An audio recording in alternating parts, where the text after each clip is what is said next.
The National Weather Service in Milwaukee-Sullivan has issued a severe thunderstorm warning for East Central Iowa County in South Central Wisconsin, Dane County in South Central Wisconsin, until 2 p.m. At 1:11 p.m., a severe thunderstorm was located near Black Earth, or near Mount Horeb, moving southeast at 35 miles an hour. Hazard, 60 miles an hour wind gusts and quarter-size hail.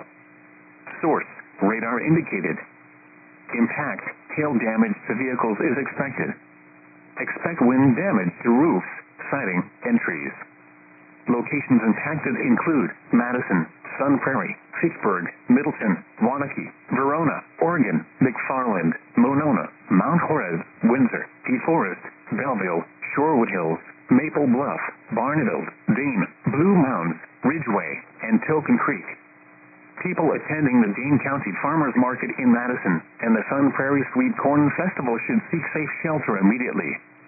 Other landmarks included are the following locations: Wisconsin State's Capitol and Hives Mill. For your protection, move to an interior room on the lowest floor of a building.